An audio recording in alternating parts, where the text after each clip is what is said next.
இதே புரட்சி தலைவி அம்மா இருவரும் தெய்வங்களை வணங்கி சிறப்பான எழுச்சி பயண கூட்டம், தேர்தல் பிரச்சார கூட்டம் இந்த நிகழ்ச்சியிலே பங்கு பெற்று சிறப்பித்துக் கொண்டிருக்கின்ற மாவட்ட கழகத்துடைய செயலாளர், சட்டப்பேரவை உறுப்பினர் அறிவிச்சோர் திரு சி கிருஷ்ணமுரளி எம்எல்ஏ அவர்களே, நிகழ்ச்சியிலே பங்கு பெற்றிருக்கின்ற மரியாதைக்குரிய சகோதரர் சட்டமன்ற உறுப்பினர் அறிவிச்சோர் செல்வ மோகன்தாஸ் பாண்டியன் அவர்களே மற்றும் இந்த சிறப்பான நிகழ்ச்சிகளை கலந்து கொண்டு சிறப்பித்துக் கொண்டிருக்கின்ற முன்னாள் நாடாளுமன்ற உறுப்பினர்களே, சட்டமன்ற உறுப்பினர்களே, முன்னாள் அமைச்சர் பெருமக்களே, மாறி வந்து சிறப்பித்துக் கொண்டிருக்கின்ற அனைத்து இந்திய அண்ணா திராவிட முன்னேற்ற கழகத்திலே பல்வேறு பொறுப்புகளை வைக்கின்ற நிர்வாகிகளே, கழக உடன்பிறப்புகளே, நம்முடைய கூட்டணியில் அங்கம் வைக்கின்ற கட்சியுடைய நிர்வாகிகளே, தொண்டர்களே, பெரியோர்களே, தாய்மார்களே, விவசாயிகளே, விவசாய தோழர் நண்பர்களே, பத்திரிகையாளர்களே, ஊடக நண்பர்களே, அத்தனை பேருக்கும் என்னுடைய முதற்கண் நன்றி கலந்த வணக்கம். இன்றைக்கு அனைத்து இந்திய அண்ணா திராவிட முன்னேற்ற கழக தலைமையிலே அமைக்கப்பட்ட தேசிய ஜனநாயக கூட்டணியில் அங்க வைக்கின்ற கழகத்தினுடைய வெற்றி வேட்பாளராக கடையநல்லூர் சட்டமன்ற தொகுதிக்கு சட்டமன்ற உறுப்பினர் திரு கிருஷ்ணமுரளி அவர்களை நிறுத்தப்பட்டிருக்கின்றோம். தென்காசி சட்டமன்ற தொகுதிக்கு திரு செல்வ மோகன்தாஸ் பாண்டியன் முன்னாள் எம்எல்ஏ அவர்களை நிறுத்தப்பட்டிருக்கின்றோம். ஆலங்குளம் தொகுதிக்கு முன்னாள் எம்பி திரு KRP பிரபாகரன் அவர்களை நிறுத்தப்பட்டிருக்கின்றோம். அதோட சங்கரன் கோயில் சட்டமன்ற தொகுதிக்கு டாக்டர் திலிப்பன் சைசங்கர் அவர்களை நிறுத்தப்பட்டிருக்கிறார். இந்த 4 பேருமே ஒரு சிறந்தவர்கள். திரு கிருஷ்ணமுரளியை பற்றி உங்களுக்கு சொல்ல வேண்டியதே இல்லை. அவருடைய தந்தை செந்தூர் பாண்டியன் அவர்கள் அமைச்சராக இருந்து இந்த தொகுதியிலே நற்பெயரை பெற்றவர். அவருடைய மகன் தான் அறிவிச்சவர் கிருஷ்ணமுரளி அவர்கள். கூவப்பட்ட குரலுக்கு ஓடோடி வந்து உதவி செய்யக்கூடிய நல்ல குணம் படைத்தவர், எளிமையாக பழகக்கூடியவர். இன்றைக்கு ஜாதி மதம் பார்க்காம அனைவருடையும் சமமாக பழகக்கூடியவர். அவருக்கு இரட்டை லட்சத்திலே வாக்களித்து வெற்றி பெற செய்யுங்கள். தென்காசி சட்டமன்ற தொகுதியில் இருக்கின்ற திரு செல்வ மோகன்தாஸ் பாண்டியன் அவர்கள் ஏற்கனவே எம்எல்ஏ இருந்து பணியாற்றியவர், மக்களிடத்திலே நன்கு அறிவானவர், மக்களுக்கு தேவையான திட்டங்களை கொண்டு வந்தார். ஆக அவரும் மக்களுக்காக பாடுபடக்கூடிய அற்புதமான வேட்பாளர் என்ற கூட்டணியின் சார்பாக அதிமுக சார்பாக நிறுத்தப்பட்டிருக்கிறோம். அவருக்கும் இரட்டை லட்சத்திலே வாக்களித்து வெற்றி பெற செய்கின்றனர். அதே போல ஆலங்குளம் சட்டமன்ற தொகுதியில திரு KRP பிரபாகரன் முன்னாள் எம்பி அவர்களை நிறுத்தப்பட்டிருக்கின்றோம். அவர் முன்னாள் எம்பியா இருந்து மக்களிடத்திலே நன்கு அறிமுகமானவர், மக்களுக்கு தேவையான திட்டங்களை கொண்டு வந்து நிறைவேற்றியவர். அவரைக்கும் உங்களுடைய பொன்னான வாக்களை இரட்டை லட்சத்திலே வாக்களித்து சங்கரன் கோயில் சட்டமன்ற தொகுதி டாக்டர் திலிப்பன் ஜெய்சங்கர் அவர்கள். அவர் டாக்டரா இருக்காரு, மக்களுக்கு சேவை செய்யக்கூடிய நல்ல பண்புள்ளவர், மக்களிடத்திலே எளிமையாக பழகக்கூடியவர், ஜாதி மதம் பார்க்காமல் அண்ணன் தம்பி போல பழகக்கூடிய டாக்டர் அவர்களுக்கு இரட்டை லட்சத்திலே வாக்களித்து வெற்றி பெற செய்யுங்கள். வாசுதேவன் நல்லூர் சட்டமன்ற தொகுதியில பாரதிய ஜனதா கட்சிக்கு ஒதுக்கியிருக்கிறோம். அந்த கட்சியின் சார்பாக போட்டியிடுகிற வேட்பாளருக்கு தாமரை சின்னத்திலே வாக்களித்து வெற்றி பெற செய்யுங்கள். தென்காசி சட்டமன்றத்தில் 5 சட்டமன்ற தொகுதி 5 வென்று தென்காசி மாவட்டம் அதிமுக கோட்டை, அதிமுக கோட்டை வெற்றி பெற செய்வீங்களா? 5 பேரும் உங்களுடைய பிள்ளைகளாக பார்த்து, உங்க பிள்ளைகள் எப்படி வீட்டில் உங்களுக்காக பாடுபடுகிறார்களோ அதே போல உங்களுக்காக பாடுபடக்கூடிய எங்களுடைய சட்டமன்ற கழக வேட்பாளர், கூட்டணி கட்சி வேட்பாளரை ஆதரிக்க வேண்டும் என்று இருகர கூப்பி வேண்டி கேட்டு நீங்க பாத்தீங்கன்னா அதிமுக ஆட்சி வந்த உடனே பிரதான கோரிக்கை இந்த திருநெல்வேலி மாவட்டத்தை பிரித்து தென்காசி தலையிடமாக கொண்டு புதிய மாவட்டத்தை உருவாக்கி கொடுத்தோம். புதிய மாவட்டம் தென்காசி மாவட்டம். அதில்தான் இந்த 5 தொகுதியும் இடம்பெற்றிருக்குது. ஆக புதிய மாவட்டத்தை உருவாக்குவதன் மூலமாக இந்த பகுதி மக்களுக்கு நிர்வாகத்திலே எளிமையாக உங்களுக்கு தேவையான காரியங்கள் நிறைவேற்ற முடியும். அதற்காக நிர்வாக வசதிக்காக இந்த திருநெல்வேலி மாவட்டத்தை பிரித்து தென்காசியை தலைமையிடமாக கொண்டு மாவட்டத்தை உருவாக்கிய அரசாங்கம் அதிமுக அரசாங்கம், அதிமுக கட்சி. அதே போல இன்றைக்கு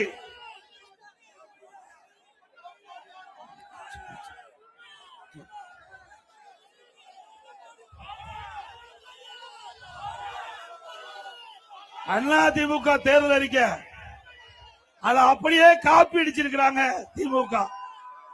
அதிமுக தேர்தல் அறிக்கையில உங்களுடைய மகத்தான ஆதரவை பெற்று அதிமுக ஆளுங்கட்சியா வந்தவுடன் அதிமுக சார்பாக அறிவிக்கப்பட்ட அறிவிப்புகள் பிரம்மாண்டமான அறிவிப்புகள், மக்களுக்கு நன்மை கிடைக்கக்கூடிய அறிவிப்புகள். இந்த ஆட்சியில விலைவாசி உயர்வு, வரி உயர்வு, இதனால் பாதிக்கப்படுகின்ற மக்களுக்கு தேவையான உதவிகள் செய்வதற்காக எல்லா குடும்பத்திற்கும் 10,000 ரூபாய் உதவித்தொகை வழங்கப்படும். எங்களை பார்த்து திமுகவும் ஒரு அறிக்கை வெளியிட்டிருக்கிறாங்க.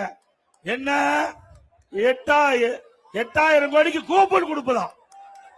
எதுக்கு கூப்பன்? ஏன்னா இந்த கூப்பன் கொடுத்தா தான் ஊழல் செய்ய முடியும். இந்த கூப்பனுக்கு டோக்கன் கொடுப்பாங்க. ஆட்சிக்கு வர்றது நிச்சயம் கிடையாது. ஆட்சிக்கு வர முடியுமா?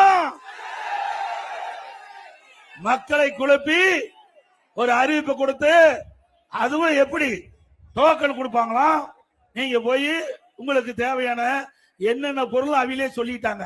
ஏன்னா அதுக்குள்ள ஏஜென்சி எடுத்துக்குவாங்க. அவிய டோக்கன் கொடுக்கும் போது திமுக போய் வாங்க வேணும். அப்போ அதுக்கு லஞ்சம் கொடுக்க வேணும். அப்படித்தான் அறிவிச்சிருக்காங்க. அதிமுக அறிவிப்பு அப்படி அல்ல. உங்களுடைய வங்கி கணக்குக்கு நேரடியாக 10,000 ரூபாய் போய் செலுத்தப்படும். அதோட எல்லா குடும்பத்திற்கும் பிரிட்ஜ் வழங்கப்படும். விலை இல்லாம பிரிட்ஜ் வழங்கப்படும். அதே போல எப்பொழுது 1000 ரூபாய் மாதந்தோறும் கொடுக்கிறாங்க. அதை 2,000 ரூபாய் நம்முடைய தாய்மார்கள் கணக்கு வங்கி கணக்கிலே செலுத்தப்படும். ஒவ்வொரு பொங்கல் என்று வருகின்ற பொழுது பொங்கல் தொகுப்போடு 1000 ரூபாய் உதவித்தொகை வழங்கப்படும். பொங்கல் பரிசாக 1000 ரூபாய் வழங்கப்படும். இன்னைக்கு பெண்கள் பணிக்கு செல்கின்ற பெண்கள் குறித்த நேரத்தில் பணிக்கு செல்லணும். பணி முடிந்து வீடு திரும்ப வேண்டும். அதற்காக அம்மா இருசக்கர வாகனம் 5 லட்சம் பெண்களுக்கு வழங்கப்படும். அதுல ஒவ்வொரு அம்மா இருசக்கர வாகனத்துக்கு 25,000 ரூபாய் மானியம் கொடுக்கப்படும். இப்ப எலக்ட்ரிக் ஸ்கூட்டர் 33,000 தான்.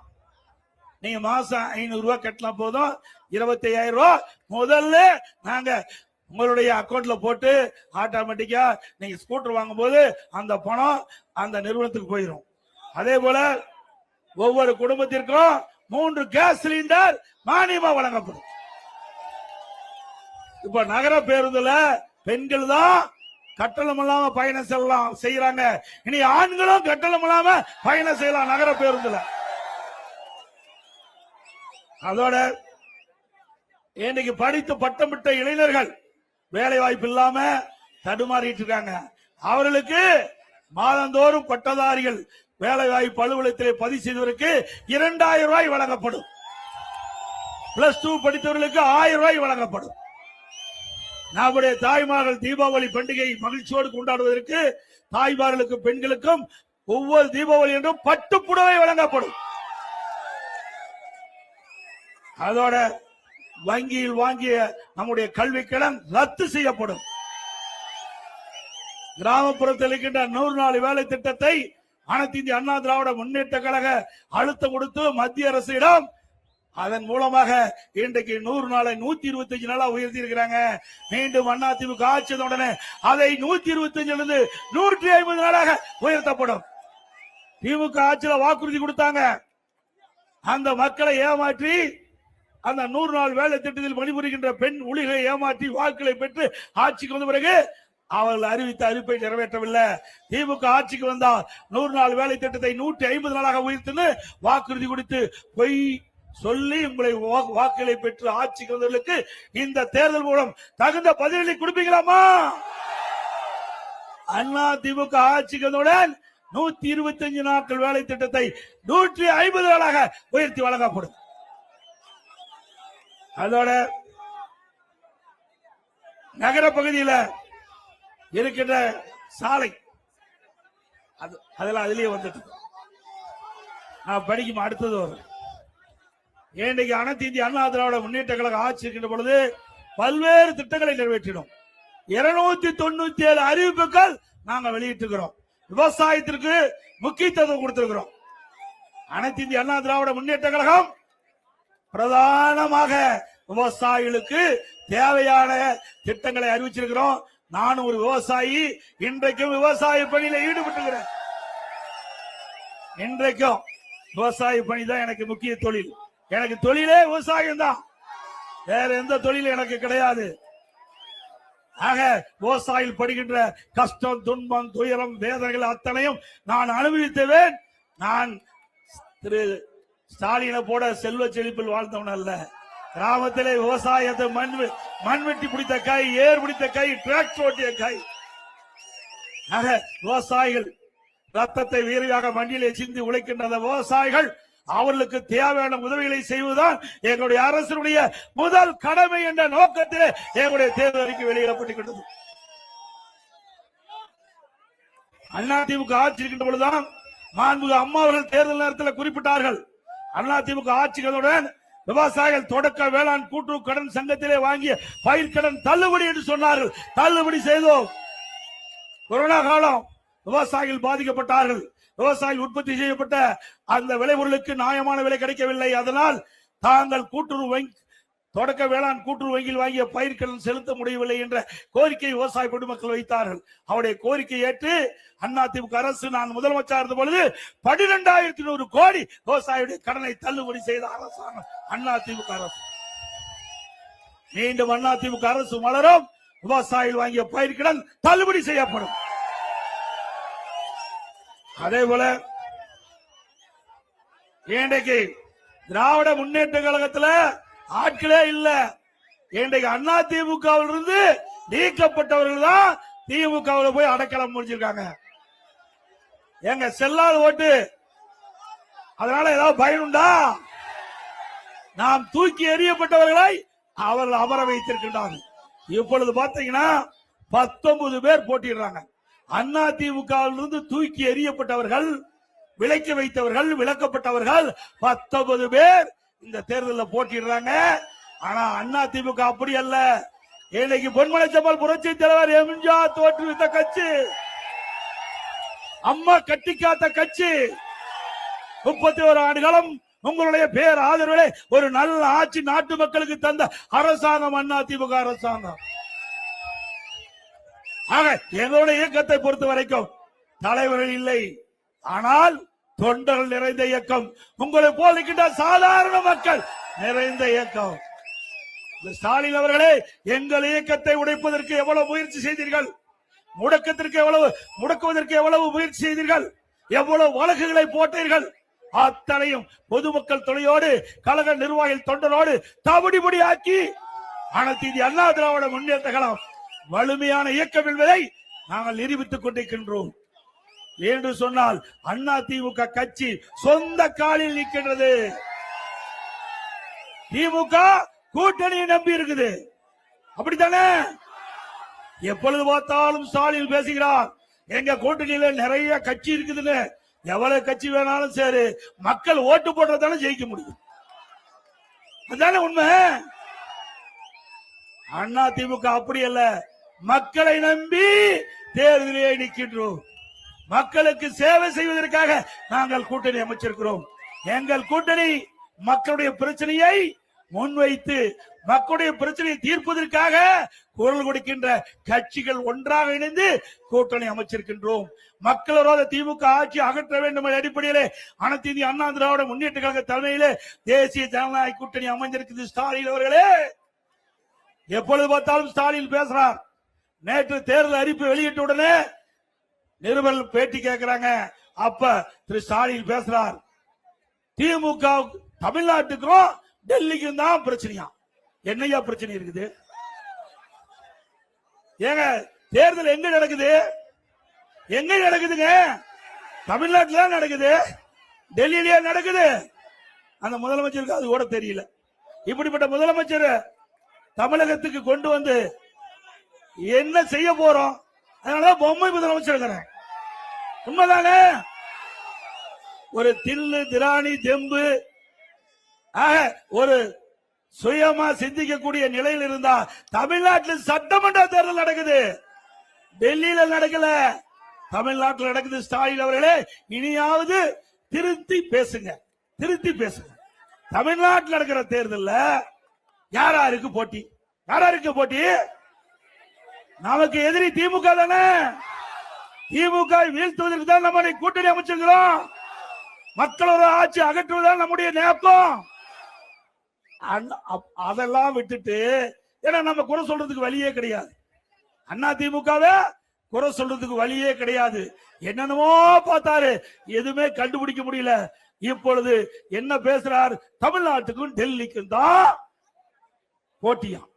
ஸ்டாலின் அவர்களே, சாதாரண கிராமத்தில் இருக்கின்ற மக்கள் கேட்டா கூட சொல்லுவாங்க, இது தமிழ்நாட்டில் நடக்கிற சட்டமன்ற பொது தேர்தல். தமிழ்நாட்டில் யார் ஆட்சிக்கு வர வேண்டும், எந்த ஆட்சி அகற்ற வேண்டும் என்பதற்கு நடைபெறுகின்ற சட்டமன்ற தேர்தல் நடைபெற இருக்கின்றது.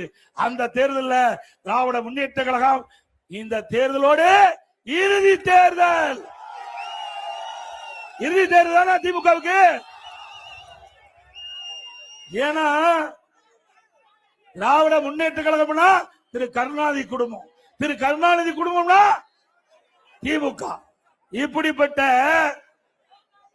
குடும்ப ஆட்சி நாட்டுக்கு தேவையா? வாரிசு அரசியலுக்கு முற்றுப்புள்ளி வைப்பீங்களா? ஏன்னா திரு கருணாநிதி குடும்பம் அரச பரம்பரை குடும்பமா? அரச பரம்பரையில தான் மன்னருக்கு அடுத்து இளவரசர் வருவார். அப்படி நினைச்சிட்டு ஸ்டாலின். ஸ்டாலின் அவர்களே, இந்த முறை நிச்சயமாக தமிழ்நாடு மக்கள் உங்களுக்கு தகுந்த பாடத்தை சட்டமன்ற தேர்தல் மூலமாக கொடுப்பாரு. அண்ணா திமுக தலைமையிலே அமைக்கப்படுகின்ற தேசிய ஜனநாயக கூட்டணி எங்களுடைய வேட்பாளர் 234 தொகுதியில 210 இடங்களில வெல்லும். அண்ணா திமுக தனி பெரும்பான்மையோடு ஆட்சி அமைக்கும். இன்றைக்கு இந்த மாவட்டத்தை பொறுத்த வரைக்கும் கனிம கொள்ள அதிகமா நடந்துட்டு இருக்குது. நடக்குதுல்ல? நம்முடைய கிருஷ்ணமுரளி பல முறை, தம்பி கொஞ்சம் ஆம்புலன்ஸ் வழி விட்டுருங்க, மெதுவா மெதுவா வாப்பா தம்பி, மெதுவா வா, மெதுவா மெதுவா வா, மெதுவா வாப்பா, கூட்டம் அதிகமா இருக்குது தம்பி, மெதுவா வா, கொஞ்சம் வழி விட்டுருங்க, கொஞ்சம் வழி விட்டுருங்க, கொஞ்சம் வழி விடுங்கப்பா, மெதுவா மெதுவா வா, கொஞ்சம் வழி விடுங்கப்பா தம்பி, வழி விடுங்க. காவல்துறை அவர்களுக்கு வழி ஏற்படுத்தி கொடுங்க. தண்ணி தண்ணி விடு, இங்க பாருப்பா.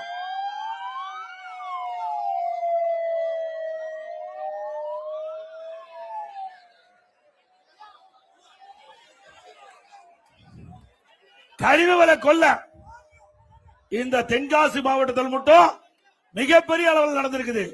அறிவித்த கிருஷ்ணமுரளி அவர்களும் நம்முடைய செல்வ மோகன்தாஸ் பாண்டியன் அவர்களும் பல முறை இதற்காக போராட்டம் நடத்தியிருக்கிறாங்க. மக்களும் கலந்து கொண்டிருக்கிறீங்க. ஆனா இந்த அரசாங்கம் அதிகார துணையோடு கனிம வெள்ளை கொள்ளை அதிகமாக ஈடுபட்டிருக்கிறாங்க.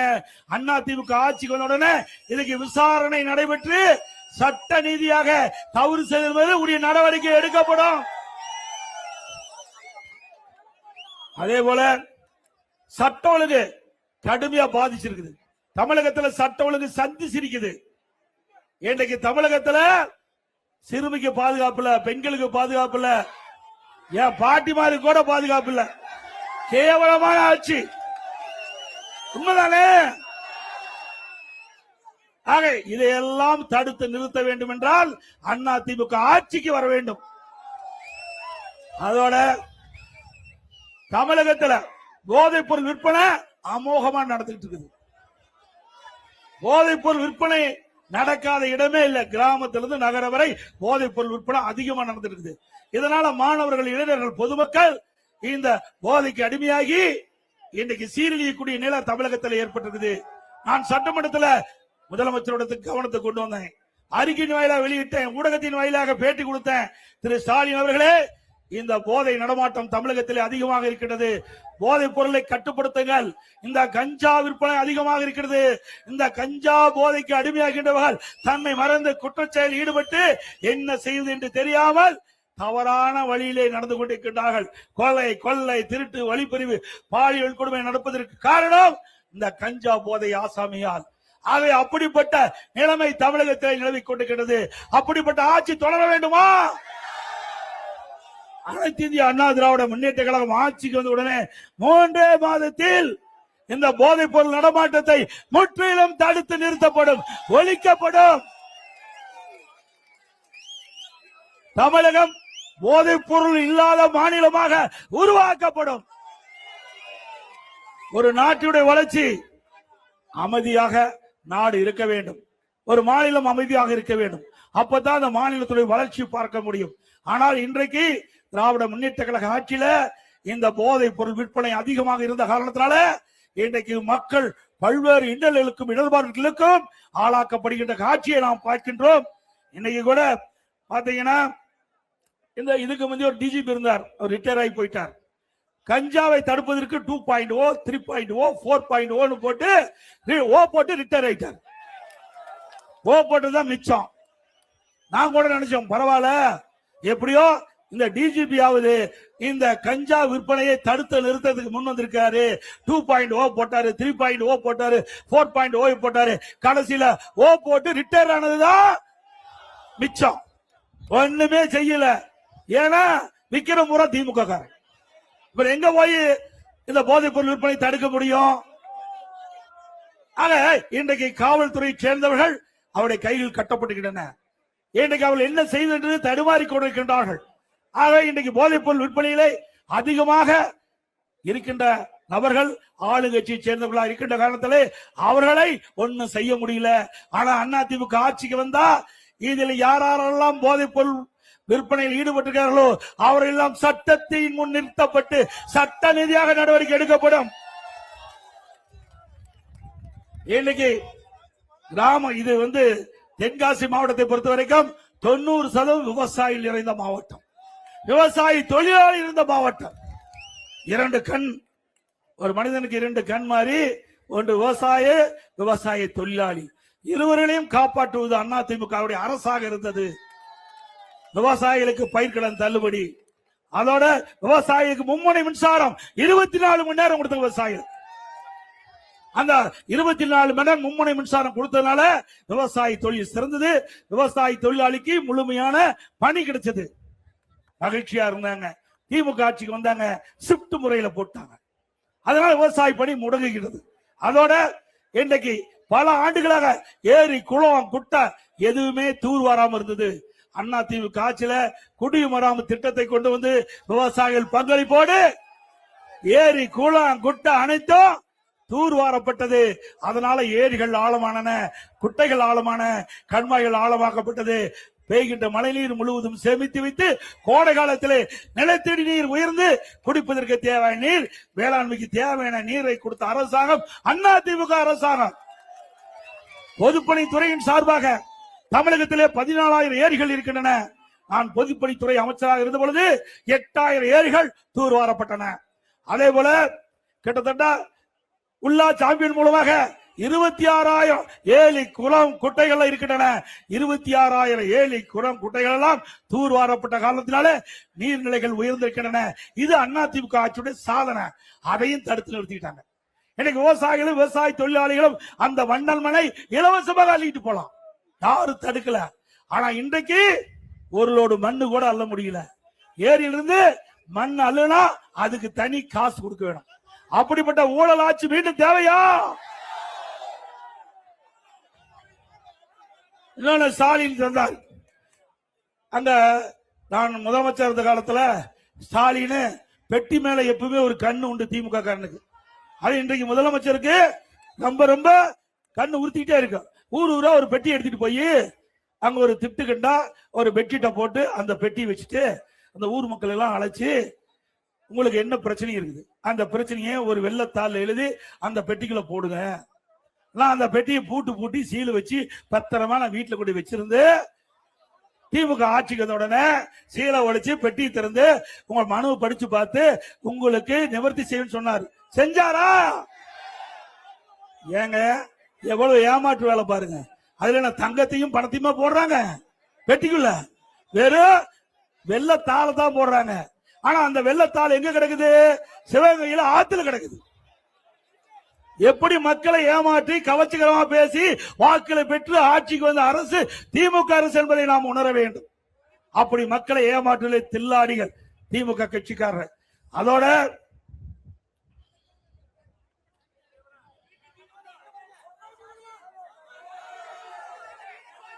அம்மா உணவகம், அம்மா உணவகத்தில் அப்படித்தான் வேண்டுமென்றே திட்டமிட்டு அரசியல் கால் பிடிச்சின் காரணமாக நகர பகுதியில் இருக்கின்ற அம்மா உணவகத்தை எல்லாம் அதுக்கு தரம் குறைச்சிட்டாங்க, பொருளை குறைச்சிட்டாங்க, அதில் பணிபுரிகின்ற ஆட்களை குறைச்சிட்டாங்க.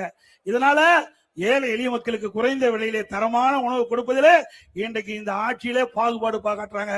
மீண்டும் அதிமுக ஆட்சி வந்தா ஏழைகளுக்கு தரமான உணவு அம்மா உணவகத்தின் மூலமாக வழங்கப்படும்.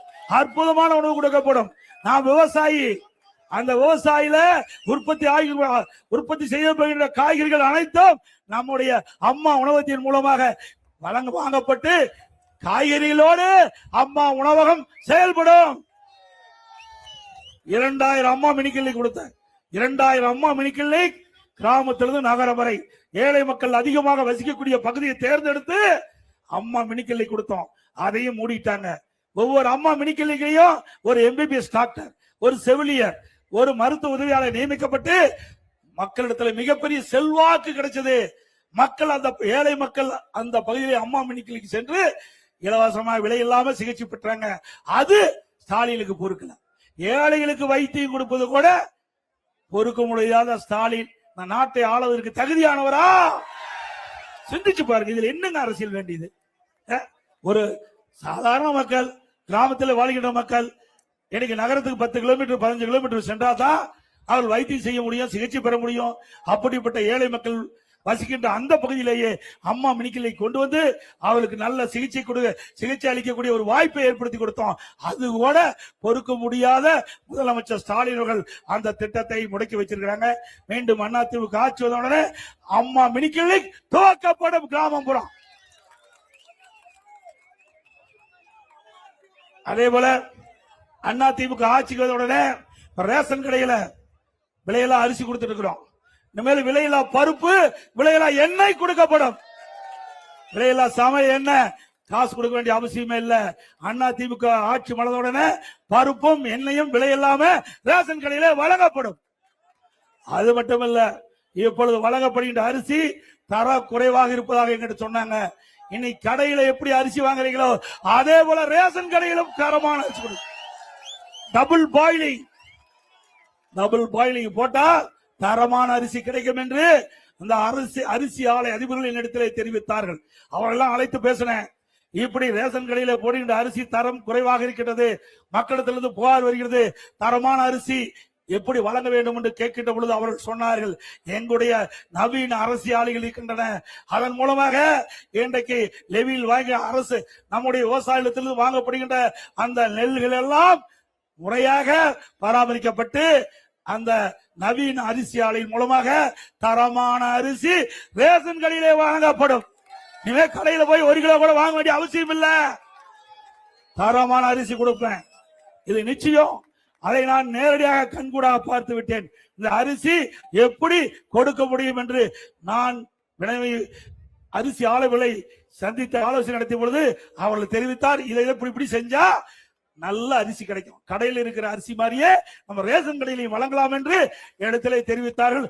அதுக்கு எத்தனாயிரம் கோடி செலவானாலும் பரவாயில்ல, நம்முடைய மக்களுக்கு ரேஷன் கடையிலே தரமான அரிசி வழங்கப்படும்.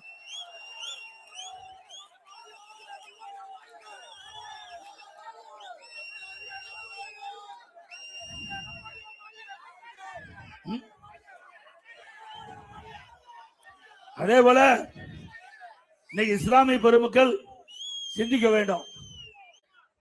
திமுக கூட்டணி வச்சா, திமுக பாரதிய ஜனதா கூட்டணி வச்சா அது மதவாத கட்சி இல்ல. 1999 திமுக பாரதிய ஜனதா கூட்டணி அமைச்சு திமுக நாடாளுமன்ற உறுப்பினர் மத்தியிலே அமைச்சரை வாஜ்பாய் அமைச்சரவையில இடம் பெற்றிருந்தாங்க. உங்களுக்கு நல்லா தெரியும், முரசொலி மாறன் அவர்கள் மத்தியில் அமைச்சராக இருந்தார். 2001 சட்டமன்ற பொது தேர்தலில் திமுக பாரதிய ஜனதா கூட்டணி வச்சு போட்டிடுது. அப்ப மதவாத கட்சியா தெரியல. அன்றைக்கும் பிஜேபி இதே கொள்கைதான், இன்றைக்கும் இதே கொள்கைதான். அவங்க கூட்டணி வச்சா வேற வழி இல்ல, ஏதாவது சொல்லி ஆக வேண்டும் இல்ல. அதை மக்களிடத்தில் அவதூறாக பரப்பி சிறுபான்மை மக்களை வாக்குகளை பெறுவதற்காக இப்படிப்பட்ட ஒரு தவறான பிரச்சாரத்தை மேற்கொண்டு வருகிறார்கள். சிறுபான்மை மக்கள் உணர வேண்டும். அதிமுக ஆட்சி இருக்கின்ற வரை சிறுபான்மை மக்களுக்கு கண்ணை இமைகாப்பதே போல காத்த அதிமுக ஆட்சியில் இஸ்லாமிய பெருமக்களும் கிறிஸ்தவ பெருமக்களும் சிறுபான்மையை சேர்ந்த மக்களுக்கும் தகுந்த பாதுகாப்பு கொடுத்த அரசாங்கம் அதிமுக அரசாங்கம். பாருங்க 2019 பாருங்க, இதான் கருணாநிதி வாஜ்பாயோட பாத்தீங்களா, ஆதாரத்தோட சொன்னாதான் திமுக ஏத்துக்குவான். பாத்தீங்களா, யாரு வாஜ்பாய் இருக்காரு, இந்த பக்கம் திரு கருணாநிதி, இந்த பக்கம் முரசொலி மாறன் மைக்கு சரி பண்ணி கொடுத்திருக்காரு. இப்படி எல்லாம் நாடகம் ஆடுகின்ற ஸ்டாலினுடைய குடும்பம் எப்பேற்பட்ட குடும்பம் இருக்கும் பாருங்க. நாட்டு மக்களை எப்படி எல்லாம் ஏமாத்துறாங்க பாருங்க. திரு ஸ்டாலின் அவர்கள் எங்களை பற்றி அதிமுக பேசுவதற்கு எதுவுமே இல்ல, எதுவுமே தேடி தேடி பார்த்தாரு, ஒண்ணும் கண்டுபிடிக்க முடியல. இப்போ தமிழ்நாட்டுக்கும் டெல்லிக்கும் தான் பிரச்சனையா, போட்டியா. திரு ஸ்டாலின் அவர்களே இதை பார்த்தாவது திருந்திங்க. மக்கள் இனி ஏமாறுவீங்களா? அதுபோல சிறுபான்மை மக்களுக்கு நிறைய திட்டங்களை கொண்டாந்து நிறைவேற்றுகிறோம். நீங்க பாத்தீங்கன்னா 2001 ஆண்டு இளைய புரட்சி தலைவி அம்மாவில் இஸ்லாமிய பெருமக்களுடைய கோரிக்கையை ஏற்று இன்றைக்கு ரமலான் மாதத்துல பள்ளி வாசலுக்கு நோன்பு கஞ்சி தயாரிக்க விலையில்லா அரிசி கொடுத்த அரசாங்கம் அதிமுக அரசாங்கம். சுமார் 5400 மெட்ரிக் டன் கொடுத்தோம் ஐயா.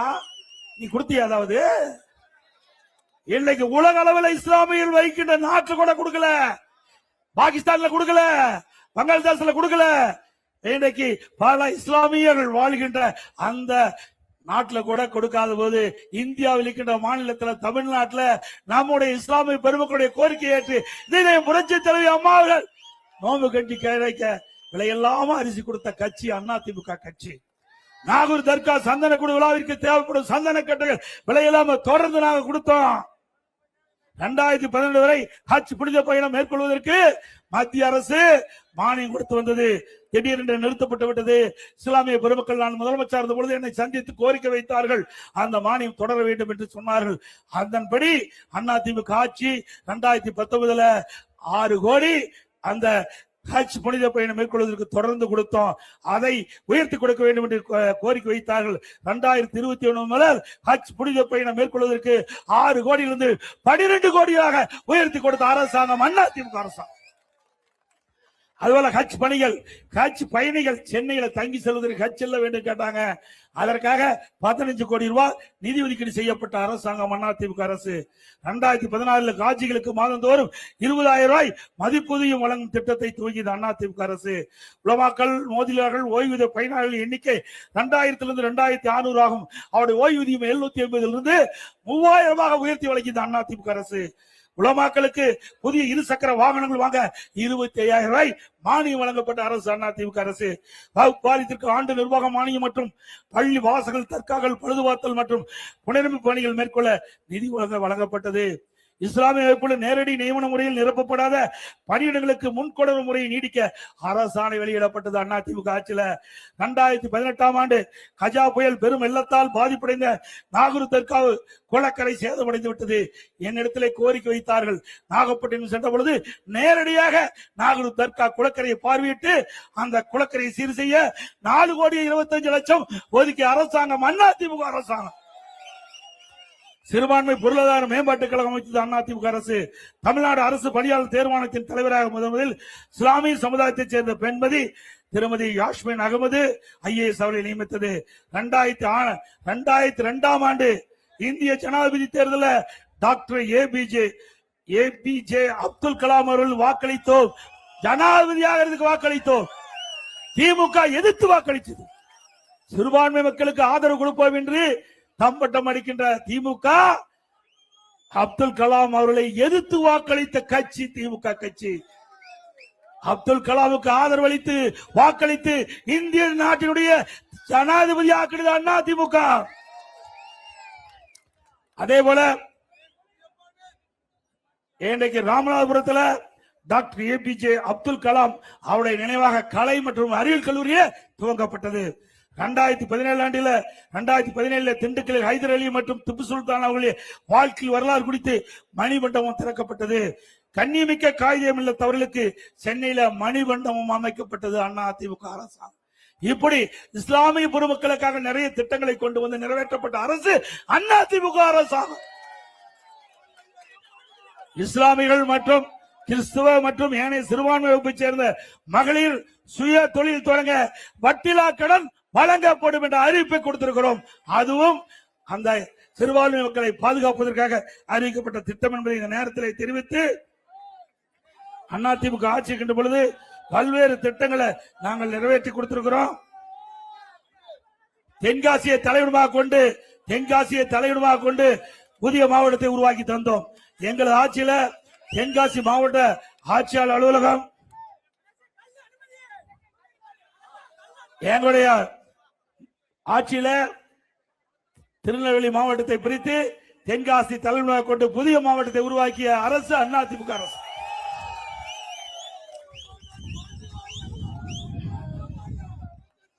தென்காசி தெற்கு மாவட்ட விவசாயிகள் 42 கால கனமான ஜம்பு நதி மேம்பாட்டு கால்வாய் திட்ட பணிக்கு எங்கள் ஆட்சியில 42 கோடி ஒதுக்கீடு செஞ்சோம். 15 பணிகள் நிறைவேற்றப்பட்டது. வேண்டும் என்ற திட்டம் என்ற அரசியல் காழ்ப்புணர்ச்சியின் காரணமாக திட்டத்தை நிறுத்தி வைக்கப்பட்டிருக்கிறது. மீண்டும் உங்களுடைய ஆதரவோடு அதிமுக ஆட்சி மனதோடு திட்டம் தொடரும், பயன்பாட்டுக்கு வரும். விவசாயிகள் அரை நூற்றாண்டு கால கோரிக்கையான இரட்டைக்குளம் முதல் ஊத்துமலை வரை கால்வாய் அமைக்க ஆய்வு பணி முடிவடைந்து திட்ட மதிப்பீடு செய்யப்பட்டு ஒப்பந்த புள்ளி கோரும் நேரத்தில் ஆட்சி மாற்றம். அதிமுக ஆட்சி வந்தாலும் திட்டத்தை ரத்து செய்துவிட்டது. மீண்டும் இந்த திட்டம் தொடங்கப்படும், நிறைவேற்றப்படும். வீராணம் முதல் தெற்கு காவலக்குறிச்சி வரை சுமார் 6 கிலோமீட்டர் தூரம் கால்வாய் வெட்டுவதற்கான பூர்வாக பணிகள் நிறைவேற்ற நிலையில் ஒப்பந்த புள்ளி கோரும் நேரத்தில் திமுக ஆட்சிக்கு வந்ததும் திட்டத்தை ரத்து செய்தது. இந்த திட்டமும் அதிமுக ஆட்சி வந்தவுடன் தொடங்கப்படும். ஆலங்குளத்தில் பெண்களுக்கான அரசு மகளிர் கல்லூரி தொடங்கப்பட்டது. அதிமுக ஆட்சி 10 கோடி நிதி ஒதுக்கீடு செய்யப்பட்டோம். தென்காசியில் ஒருங்கிணைந்த நீதிமன்ற வளாக கட்டிடம், நீதிபதி குடியிருப்பு வளாகம் 15 கோடியில கொடுத்தோம். தென்காசி சட்டமன்ற தொகுதியில 3861 விவசாயிகளுக்கு 90 கோடி கடன் தள்ளுபடி செஞ்சோம் அதிமுக ஆட்சியில. ஆலங்குளம் சட்டமன்ற தொகுதியில 4300 விவசாயிகளுக்கு 119 கோடி கடன் தள்ளுபடி செய்யப்பட்டது. அதோட சுரண்டை அரசு காமராஜர் கலை மற்றும் அறிவியல் கல்லூரிக்கு 18 கோடி ஒதுக்கீடு செஞ்சிருக்கிறோம். சுரண்டை நகராட்சி அனுமன் ஆற்றின் குறுக்கே சுமார் 4 கோடியில பாலம் கட்டி கொடுத்தோம். இவ்வளவு அதிமுக ஆட்சியில் செய்த சாதனை. மீண்டும் அதிமுக ஆட்சி உங்கள் துணையோடு மலர வேண்டும். நீங்கள் வைத்த கோரிக்கைகள் நிறைவேற்றப்படும். அதோட சிந்தித்து பாருங்க, இன்றைக்கு பெருந்தலைவர் காமராஜர் அவர்கள் கட்சி பாகுபாடு இல்லாம அனைவருடைய மனதிலும் இடம்பெற்றிருக்கின்றவர். அவருடைய ஆட்சி காலம் தான் ஒரு பொற்காலம் என்று இன்றைக்கு நாம் சொல்லுகின்ற அளவிற்கு பல்வேறு திட்டங்களை கொண்டு வந்த பெருந்தலைவர் காமராஜர் அவர்கள். அவர் இந்த மண்ணிலே மறைந்தாலும் அவருடைய காலம் ஒரு பொற்காலம் என்று இன்றைக்கும் நாம் வர்ணித்துக் கொண்டிருக்கிறோம். அப்படிப்பட்ட பெருந்தலைவர் காமராஜர் அவர்களை திமுக கட்சியில் இருக்கின்ற துணை பொதுச் செயலாளர் திரு சிவா MP அவர்கள் இழிவாக பேசியதை கூட கண்டிக்க திராணியற்ற முதலமைச்சர் திரு ஸ்டாலின் அவர்கள் மன்னிக்க முடியுமா? இன்னைக்கு நாடே போட்டிக் கொண்டிருக்கின்ற பெருந்தலைவர் காமராஜர் அவர்களை திட்டமிட்டு வேண்டும் என்றே அவருடைய நற்பெயருக்கு களங்கம் கேட்கின்ற விதமாக இழிவாக பேசிய திரு சிவா அவர்களை கண்டிக்காத தலைவர் திமுக தலைவர் ஸ்டாலின் அவர்கள் இந்த தேர்தலில் அவர்களுக்கு தகுந்த பதிலடி கொடுப்பீங்களாங்க? வருகின்ற சட்டமன்ற பொதுத் தேர்தலில் அண்ணா திமுக வேட்பாளருக்கு 2 லட்சத்தில் வாக்களித்து வெற்றி பெற்று நமது சின்னம் பொன்மனச்சம்மல் புரட்சி தலைவர் எம்ஜிஆர் சின்னம், அம்மாவின் சின்னம், விவசாயியின் சின்னம், விவசாயி தொழிலாளியின் சின்னம், ஏழையின் சின்னம், உங்கள் சின்னம், வெற்றி சின்னம். 2 லட்சத்துக்கு வாக்களித்து வெற்றி பெற செய்ய வேண்டும் என்று இருகரப்பு வேண்டி கேட்டு மக்களை காப்போம், தமிழகத்தை மீட்போம். மக்களை தமிழகத்தை மக்களை தமிழகத்தை மக்களை தமிழகத்தை ஸ்டாலின் மாடல் அரசு, ஃபெயிலியர் மாடல் அரசு. Bye by.